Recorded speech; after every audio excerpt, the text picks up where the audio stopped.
Hi my YouTube family, welcome back to my channel. ఈరోజు recipe వచ్చేసి పండు మిర్చి పచ్చడి అండి. చూస్తేనే అర్థమై ఉండొచ్చు మీకు. ఎలా చేయాలో చాలా ఈజీగా చెప్తానండి. చాలా టేస్టీగా కూడా ఉంటుంది. ఎలా చేయాలో చూసేద్దామా మనము. ఇలా పండు మిర్చిని అయితే తీసుకున్నాం మేము. చూస్తున్నారు కదా, ఇన్ని అయితే తీసుకున్నాము. ఆ తర్వాత దీన్ని కట్ చేసుకోవాలండి.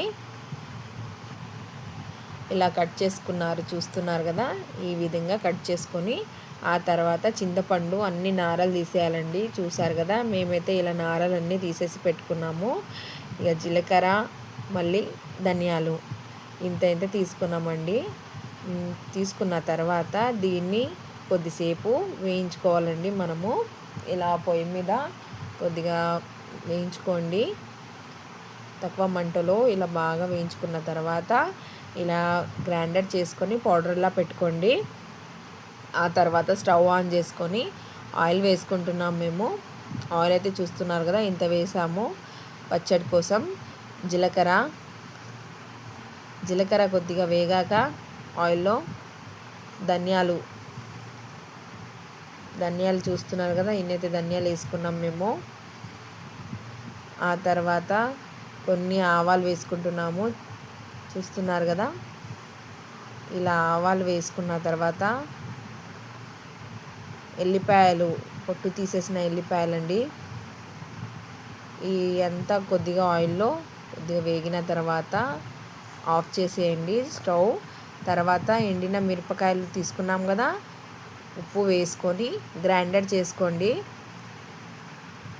ఈ విధంగా గ్రైండర్ చేసుకోండి. ఆ తర్వాత ఎల్లిపాయలు, అల్లం చూస్తున్నారు కదా, దాన్ని కూడా గ్రైండ్ చేసుకొని మన పండు మిర్చి గ్రైండర్ చేసుకున్నాం కదా, దాంట్లో కలుపుకోండి. ఇలా కలుపుకున్న తర్వాత చింతపండు అయితే మనం తీసుకున్నాం కదా, మేము నానబెట్టలేదండి, అలాగే గ్రైండర్ చేస్తున్నాము. కానీ దాన్ని నారలు తీసేసామని. చింతపండు గ్రైండర్ చేసుకున్నది కూడా దాంట్లోనే వేసేయాలండి. పండు మిర్చి మనం గ్రైండర్ చేసుకున్నాం కదా, దాంట్లోనే కలుపుకోవాలి. కలుపుకున్న తర్వాత జీలకర్ర, ధనియాల పౌడర్ గ్రైండర్ చేసుకున్నాం కదా, అది కూడా దీంట్లోనే కలుపుకోండి. పసుపు, ఇలా పసుపు వేసుకోండి. ఇక బాగా కలుపుకోవాలండి. చూస్తున్నారు కదా, ఇలా బాగా కలుపుకోండి. మనము ఉప్పు అయితే మన పండు మిర్చి గ్రైండర్ చేసేటప్పుడే వేసాము, చూసారు కదా మీరు. ఆ తర్వాత మనము ఆయిల్ అనేది కొద్దిగా మనకు ఏమంటారు, వేడి అనేది ఆయిల్లో తగ్గాక ఇలా మనము పచ్చడిలో కలుపుకోవాలండి. తాలింపు అన్నట్టు అది మనకు. ఇలా వేసుకొని ఇక బాగా కలుపుకోండి. ఇలా బాగా కలుపుకోండి. ఈ వీడియో వచ్చేసి మా వదిన గారు చేశారు. తనకి నేను చాలా థ్యాంక్ఫుల్లీ. నాకు చేయడం కుదరదు అని, నాకు చిన్నపిల్లలు ఉన్నారని, నాకు అప్పుడప్పుడే చేయడం అవుతుందని తనకు తెలిసిన రెసిపీస్ నాకు అందిస్తున్నారు. తనకి నేను ఎప్పుడూ చాలా థ్యాంక్ఫుల్గా ఉంటాను. చూసారు కదా ఎంత బాగా చేసిందో.